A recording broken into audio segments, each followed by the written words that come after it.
নমস্কাৰ আপোনালোকক সকলোকে স্বাগতম জনালো কেএসকে এডুকেয়াৰ চেনেলটোলৈ আজি আমি এই ভিডিঅ'ত ইণ্ডিয়ান হিষ্টৰীৰ ওপৰত ডিসকাস কৰিম ইণ্ডিয়ান হিষ্টৰী এই সিৰিজটো আমি বহুত দিন ধৰি আলোচনা কৰা নাছিলো আমি এতিয়াৰ পৰা আকৌ কন্টিনিউ কৰি যাম এইটো হৈছে ইণ্ডিয়ান হিষ্টৰীৰ ওপৰত চতুৰ্থ খণ্ড যদি আপোনালোকে আগৰ তিনিটা খণ্ড চোৱা নাই চাই লব আগৰ তিনিটা পাৰ্ট চাই লব ইণ্ডিয়ান হিষ্টৰী ইন এছামিজ বুলি এই প্লেলিষ্টত এই ভিডিঅ'সমূহ মানে থোৱা হৈছে আপোনালোকে ডেসক্ৰিপচন বক্সত পাই যাব প্লেলিষ্টৰ লিংক আপোনালোকে ডেসক্ৰিপচন বক্সত পাই যাব আহক আজি ভিডিঅ'টো এতিয়া আৰম্ভ কৰো প্ৰথম প্ৰশ্ন The home of Gargi, Moitri and Kapila was at Gargi, Moitri আৰু কপিলাৰ ঘৰ আছিল যিকিটা অপচন দিছে সেইকিটা ভিতৰত কোনটো শুদ্ধ উত্তৰ হ'ব মিথিলা অপচন সি টু শুদ্ধ উত্তৰ মিথিলা বৰ্তমানৰ কি হয় বিহাৰ বৰ্তমানৰ বিহাৰত তেওঁলোকৰ ঘৰ আছিল আৰু তেওঁলোক বৈদিক পিৰিয়ডৰ কি আছিল গ্ৰেট ফিলোসফাৰ আছিল বৈদিক যুগৰ কি আছিল গ্ৰেট ফিলোসফাৰ আছিল এটা বৈদিক পিৰিয়ড বুলি ক'লে বৈদিক যুগ বুলি যদি কও তেতিয়া হলে কিমানৰ পৰা কিমানলৈকে হয় 1500 বিসিৰ পৰা 600 বিসি লৈকে হয় 600 বিসি লৈকে ইয়াৰে 1500 বিসিৰ পৰা 1000 বিসি লৈকে আৰ্লি বৈদিক পিৰিয়ড বুলি ধৰা হয় আৰ্লি বৈদিক পিৰিয়ড বা ঋগবেদিক পিৰিয়ড বুলি ধৰা হয় ঋগবেদিক পিৰিয়ড হিচাপে ধৰা হয় ঋগবৈদিকাল হিচাপে ধৰা হয় বাকি 1000 ৰ পৰা 600 বিসি লৈকে এইখিনি উত্তৰ বৈদিক কাল বুলি ধৰা হয় লেটাৰ বৈদিক পিৰিয়ড গতিকে এই বিসিটো আপোনালোকে কনফিউজ নহব কাৰণ বিসিটো কি হয় পিছুৱাহে আহে মানে কমিহে আহে কি হয় 10 ৰ পৰা 9 হ'ব 9 ৰ পৰা 8 হ'ব 8 ৰ পৰা 7 হ'ব এনেদৰে হে বিসি বিলাক হিসাব বিলাক আহি যায় গতিকে হেতু আপোনালোকে কনফিউজ নহব যে 1500 পৰা আকৌ কেনেকৈ 600 হল বুলি হেতু কনফিউজ নহব কাৰণ বিসি বিলাক কমি আহে আৰু এই বৈদিক যুগৰ যদি প্ৰতিষ্ঠাপক বুলি কও তেতিয়ালে আমি কাক কম আৰ্যসকলক কম হয়নে আৰ্যসকলক কম আৰু এই আৰ্যসকল ভাৰতত কৰ পৰা আহিছিল হয়নে কৰ পৰা আহিছিল সেন্ট্ৰেল এছিয়াৰ পৰা আহিছিল আৰু সেন্ট্ৰেল এছিয়াৰ পৰা অহা বুলি কেনে কোনে কৈছিল এইটো ম্যাক্স মুলাৰ তেও সেন্ট্ৰেল এছিয়ান থিওৰিও আগবঢ়াইছে কিহৰ ওপৰত যে আৰ্যসকলে কৰ পৰা আহিছিল বিভিন্ন মতবাদে বিভিন্ন ধৰণৰ মতবাদ দিছে ঠিক একেদৰে সেন্ট্ৰেল এছিয়ান থিওৰিটো আগবঢ়াইছিল ম্যাক্স মুলাৰে আৰু তেওঁৰ মতে আৰ্যসকলে ভাৰতত সোমাইছিল সেন্ট্ৰেল এছিয়াৰ পৰা এতিয়া আহিব কিন্তু বাট এটা লাগিল হয়নে কোনটো বাটেৰে আহিছিল খাইবাৰ পাস অতিক্ৰম কৰি কিনে কি হৈছিল ভাৰতত এন্ট্ৰি কৰিছিল আৰু এই খাইবাৰ পাসটো হিন্দুকুশ মাউন্টেনত আছে হিন্দুকুশ মাউন্টেন গতিকে এইখিনি মনত ৰাখিব আমি অলপকে আলোচনা কৰি গলো next which of the following Vedas provides information about the civilization of the early Vedic age নিম্নলিখিত কোন বেদত প্ৰাৰম্ভিক বৈদিক যুগৰ সভ্যতাৰ বিষয়ে তথ্য পোৱা যায় এটা প্ৰাৰম্ভিক বৈদিক যুগৰ কথা কৈছে অলৰেডি প্ৰাৰম্ভিক বৈদিক যুগ মানে কি হয় ঋগ বৈদিক যুগ ঋগ বৈদিক এজ বুলি আমি ক'ব পাৰো যেটো আৰ্লি বেদ হয় আৰ্লি বৈদিক এজ হয় হেতু ঋগ বৈদিক এজ বুলি কোৱা হয় আৰু হে ইয়াৰে ইনফৰমেশন পোৱা যায় ঋগ বেদত অপচন এ টু শুদ্ধ হ'ব ঋগ বেদত ইয়াৰে ইনফৰমেশন পোৱা যায় যেটো বেদৰ কথা কৈ আছে হয়নে কেইখন বেদ আছে চাৰিখন বেদ আছে আৰু বৈদিক যুগৰ যদি ভগৱানৰ কথা কও গডৰ যদি কথা কও তেতিয়া হলে প্ৰথমতে আহে ইন্দ্ৰ যুদ্ধৰ দেৱতা বুলি কোৱা হয় ইয়াক ইন্দ্ৰ যুদ্ধৰ দেৱতা যাক নেকি বেদত কি কৰা হৈছে 250 বাৰ চৰ্চা কৰা হৈছে 250 বাৰ মেনশন কৰা হৈছে ইন্দ্ৰৰ পিছত আহে অগ্নি আৰু ইয়াক বেদত 200 বাৰ চৰ্চা কৰা হৈছে 200 বাৰ মেনশন কৰা হৈছে নেক্সট প্ৰশ্ন Which of the following is the oldest among all Vedas? নিম্নলিখিত কোনটো সকলো বেদৰ ভিতৰত আটাইতকৈ পুৰণি আমাৰ চাৰিখন বেদ আছে ঋগবেদ যজুৰ্বেদ সামবেদ অথৰ্ববেদ হয়নে ইয়াৰ ভিতৰত আটাইতকৈ পুৰণিটো হৈছে ঋগবেদ অপচন বি টো শুদ্ধ হ'ব ইয়াতে হাইমছ বা শ্লোক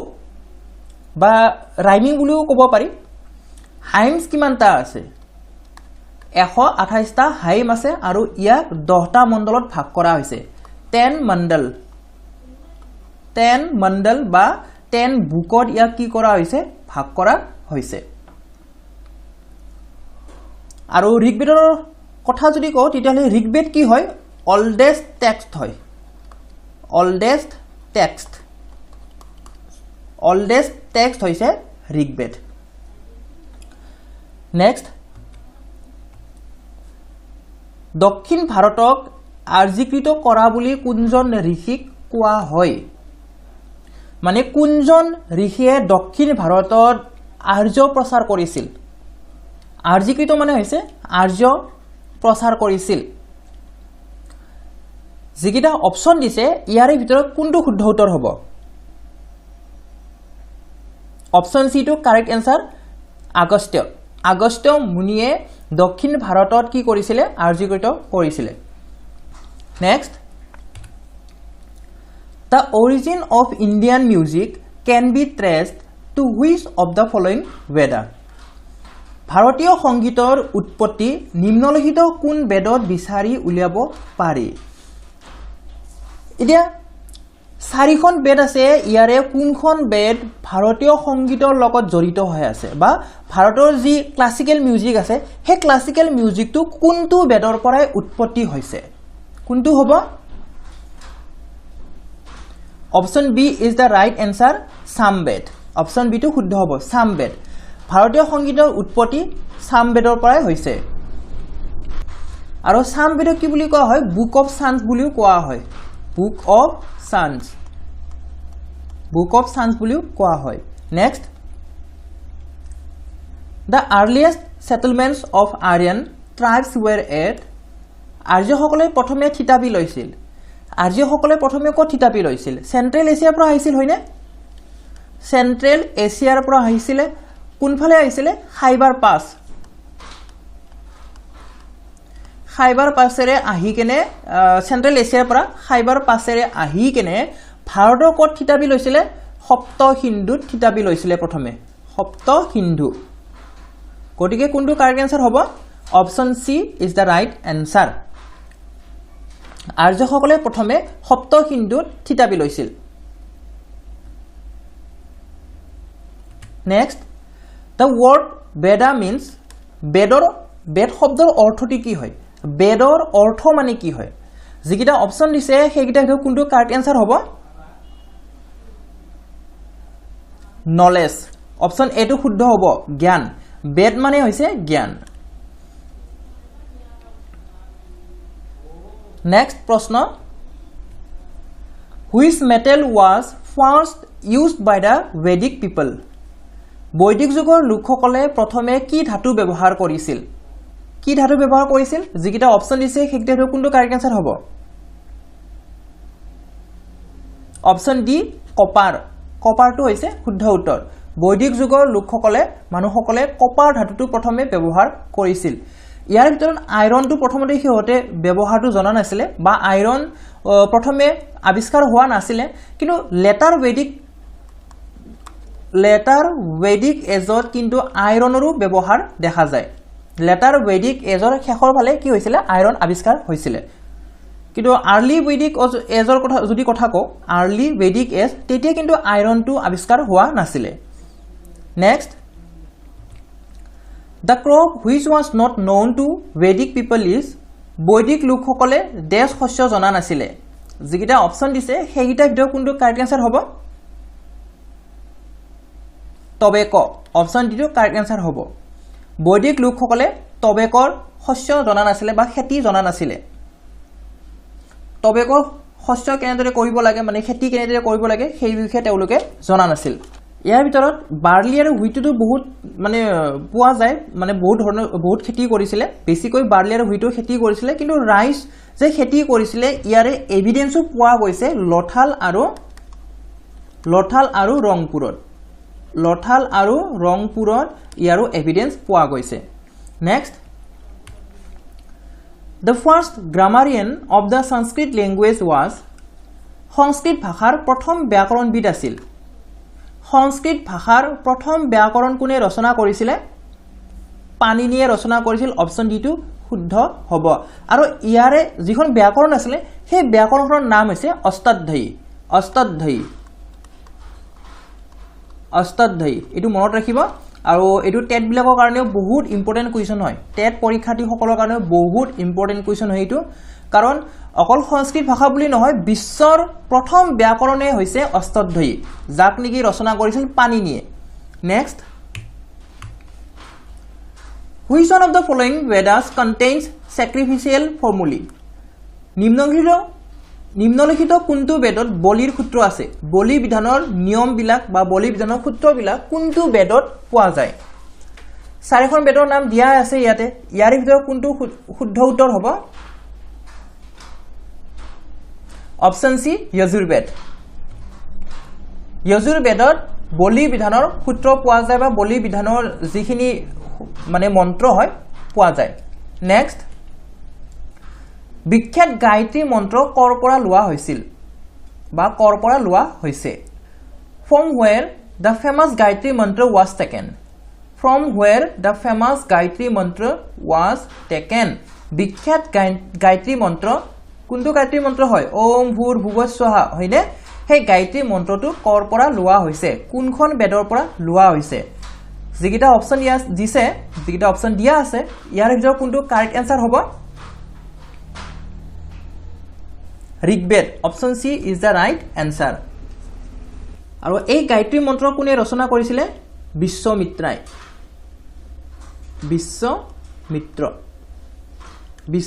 কি কৰিছিলে গায়ত্ৰী মন্ত্ৰ মানে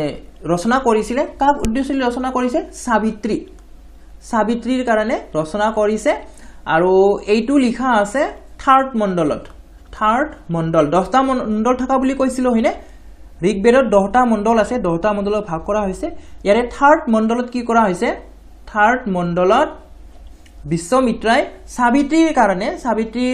উৎসৰ্গা কৰি কিনে গায়ত্ৰী মন্ত্ৰটো ৰচনা কৰিছে next The river most mentioned in the ঋগবেদত সৰ্বাধিক উল্লেখ কৰা নদী কোনখন নদীক ঋগবেদত বেছিকৈ উল্লেখ কৰিছে বা উল্লেখ কৰা হৈছে যিকিটা অপচন দিছে ইয়াৰ ভিতৰত কোনটো শুদ্ধ উত্তৰ হ'ব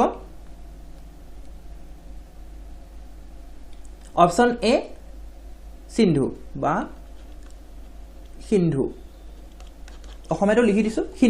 সিন্ধু নদী সৰ্বাধিক উল্লেখ কৰা হৈছে কত বেদত কোনখন বেদত ঋগবেদত সৰ্বাধিক ভাৱে উল্লেখ কৰিছে সিন্ধু নদীক next Which of the following is the major impact of Vedic culture on Indian history ভাৰতীয় ইতিহাসৰ ওপৰত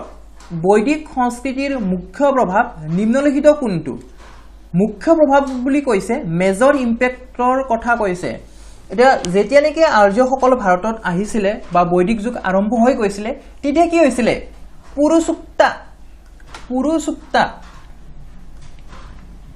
পুৰুষুক্তা যত নেকি কি লিখা হৈছে বৰ্ণৰ কথা কোৱা হৈছে বৰ্ণৰ কথা স্বৰবৰ্ণ ব্যঞ্জন বৰ্ণ নহয় মানুহৰ যেটো বৰ্ণ কি বৰ্ণ আছিল চাৰিটা বৰ্ণ আছিল হয়নে ক্ষুদ্ৰ বৈশ্য ক্ষত্ৰিয় আৰু ব্ৰাহ্মণ ইয়াৰে ভিতৰত অকল ব্ৰাহ্মণ সকলে পূজা পাতাল কৰিছিল ক্ষত্ৰিয় সকলে দেশ বিলাক চলাইছিল আৰু যুদ্ধ বিগ্ৰহ বিলাক ক্ষত্ৰিয় বংশসকলে কৰিছিল বৈশ্য সকলে কি কৰিছিল বেপাৰ বাণিজ্য বৈশ্য সকলেহে কৰিছিল হয়নে আৰু ঘৰুৱা কাম-কাজ বিলাক যিবিলাক খেতি বাতি বা কাম-কাজ বিলাক আছে ক্ষুদ্ৰ বংশৰ মানুহ বিলাকে কৰিছিল আৰু এইটোৱে হৈছে পুৰুষুক্তা এইগিটাকে এই চাৰিটা বৰ্ণকে কোৱা হয় পুৰুষুক্তা যিটো নেকি কত লিখা আছে যেটো নেকি ঋগবেদত লিখা আছে গতিকে যিকিটা অপচন দিছে ইয়াৰে ভিতৰত আমি কোনটো কাৰেক্ট আনসাৰ দিম option C rigidification of caste system. Next, Purusukta is found in the Purusukta পোৱা যায় এটা Purusukta মানে কি হয় আমি অলপ আগতে আলোচনা কৰিলো হয়নে আৰু ইয়া ক'ত পোৱা যায় অপচন বি ঋগবেদ Purusukta ঋগবেদত পোৱা যায় Next, which one of the following four Vedas contains an account of magical charms and spells? নিম্নলিখিত চাৰিটা বেদৰ ভিতৰত কোনটোত জাদুকৰী আকৰ্ষণ আৰু মন্ত্ৰৰ বিৱৰণ আছে এতিয়া চাওক এখন বেদত পোৱা যায় বলি বিধানৰ যিখিনি সূত্ৰ বা বলি বিধানৰ যিখিনি মন্ত্ৰ আছে সেইখন এখন বেদত পোৱা যায় হেতু লগত কনফিউজ নহব স্যাক্ৰিফিচিয়েল বিলাক বেলেগ বলি বিধান বিলাক বেলেগ আৰু এইটো হৈছে আমাৰ হিলিংৰ ক্ষেত্ৰত বুলি ক'ব পাৰি মেজিকেল চাৰ্মছ এণ্ড স্পেলছ এইটো বেলেগ হয় কিন্তু এইটো কোনখন বেদত পোৱা যায় অপচন ডি অথৰ্ব বেদত পোৱা যায় next in the early Rigvedic period what was considered to be the most valuable property প্ৰাৰম্ভিক ঋগবেদিক সময়ত আটাইতকৈ মূল্যৱান সম্পত্তি বুলি গণ্য কৰা হৈছিল land cow women water মাটি গাই গৰু নাৰী নে পানী এই চাৰিটা ভিতৰত কোনটো কাৰেক্ট আনসাৰ হ'ব অপচন বি কাউ সেইখিনি সময়ত গাই গৰুক সবতছে বেছি প্ৰাধান্য দিয়া হৈছিল আৰু সবতছে বেছি মূল্যৱান বুলি কেনে ইয়াক গণ্য কৰা হৈছিল কোনোবাই যদি গাই গৰু হত্যা কৰে সেই হত্যা কৰা মানুহজনকো হত্যা দিয়া হৈছিল দণ্ড হিচাপে কি দিয়া হৈছিল মৃত্যুদণ্ড দিয়া হৈছিল কোনোবাই যদি গাই গৰুক হত্যা কৰিছিল তাকো মৃত্যুদণ্ড দিয়া হৈছিল গতিকে গাই গৰুক আটাইতকৈ বেছি মূল্যৱান সম্পত্তি হিচাপে গণ্য কৰিছিল next Which mandal of Rigveda is completely dedicated to Soma? Rigveda কোনটো মণ্ডল সম্পূৰ্ণৰূপে সমাৰ কাৰণে সমৰ্পিত বা সমৰ কাৰণে সমৰ্পিত কোনটো মণ্ডল 7 8 9 10 7 8 9 10 এই গিটা ভিতৰত কোনটো কাৰেক্ট আনসাৰ হ'ব ঋগবেদৰ 9 মণ্ডলটো সম্পূৰ্ণভাৱে সমৰ বাবে কি হয় সমৰ্পিত হয় উৎসৰ্গিত হয় দে সমা কি হয় গড অফ প্লেন্স হয় god of planes next by which ruler Pataliputra was chosen as the capital for the first time কোন শাসকে পাতালিপুত্ৰক প্ৰথমবাৰৰ বাবে ৰাজধানী হিচাপে বাছনি কৰিছিল কোন শাসকে পাতালিপুত্ৰক প্ৰথমবাৰৰ বাবে ৰাজধানী হিচাপে বাছনি কৰিছিল যিকিটা অপচন দিছে ইয়াৰে ভিতৰত কোনটো কাৰেক্ট আনসাৰ হ'ব অপচন সি উদাইন মহাজন পদ কেইটা আছে 16 টা মহাজন পদ আছে হয়নে মহাজন পদ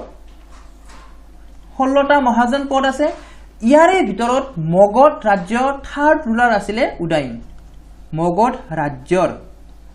বা মগধ মহাজন পদৰ থাৰ্ড ৰুলাৰ হৈছে উদাইন থাৰ্ড ৰুলাৰ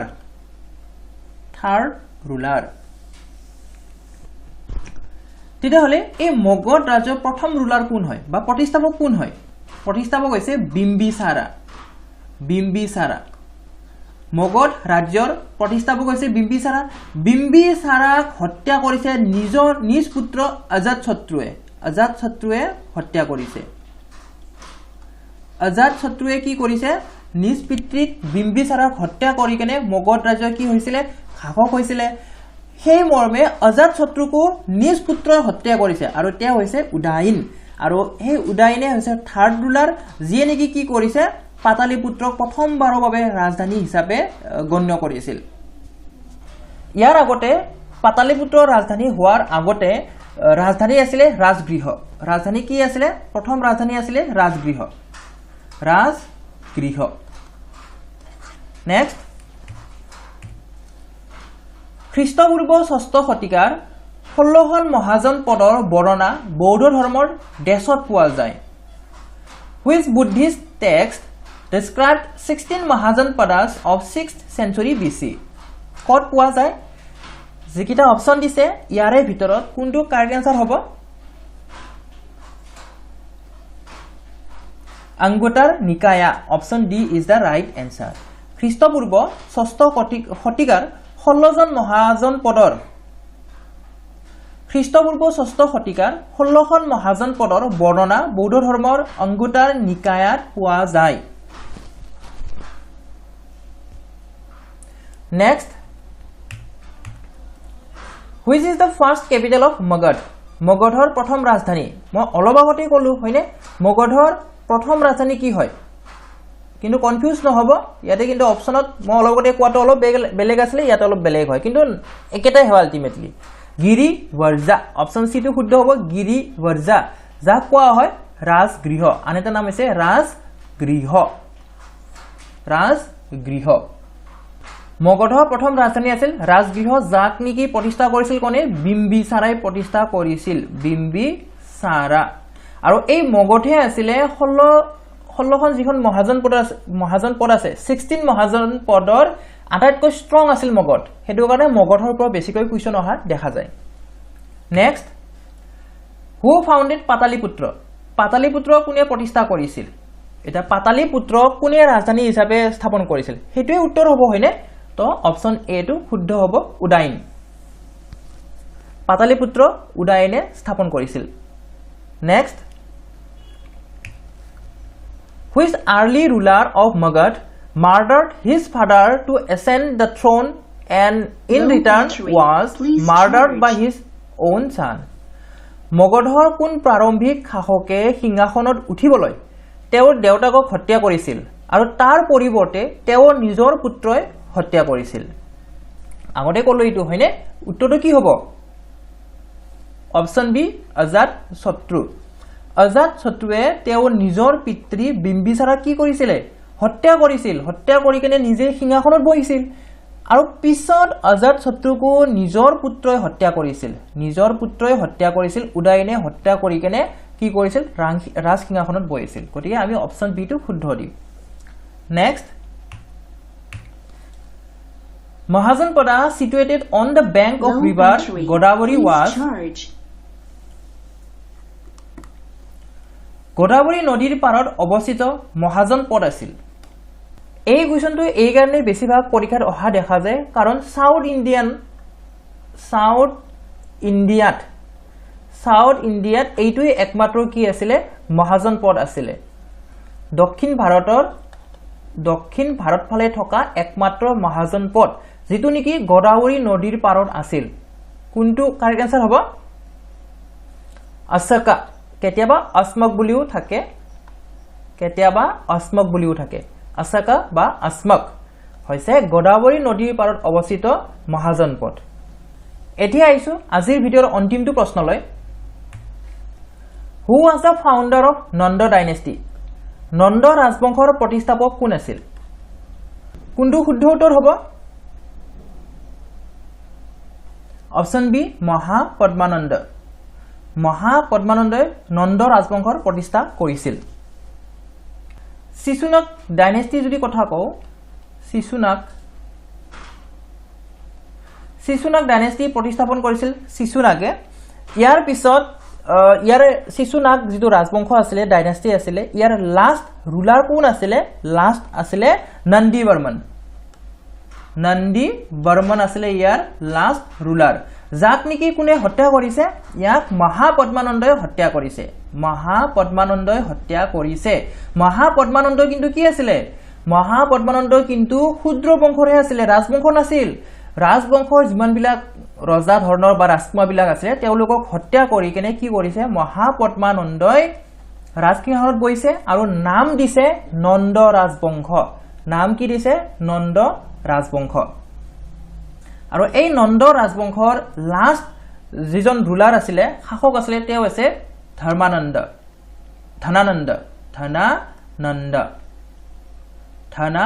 আছিল লাষ্ট ৰুলাৰ আৰু এই ধনানন্দ কি আছিল বৰ মানে খঙাল ধৰণৰ ৰজা আছিল বহুত খং কৰি থাকে এদিনাখন কি হৈছে ৰাজ সিংহাসনতে কৌটিল্য যে আছিল কৌটিল্য চাণক্য হয়নে চাণক্য কৌটিল্য একেটাইটো নাম চাণক্য কি কৰিছে একেবাৰে মানে লাজত পেলাই কেনে সেই সিংহাসনৰ পৰা যিটো মিটিং বহিছিল সেই মিটিঙৰ পৰা মানে বাহিৰ কৰি দিছে তো চাণক্যৰ ইজ্জতত লাগি গৈছে হয়নে চাণক্যৰ এজন শিষ্য আছিল চন্দ্ৰগুপ্ত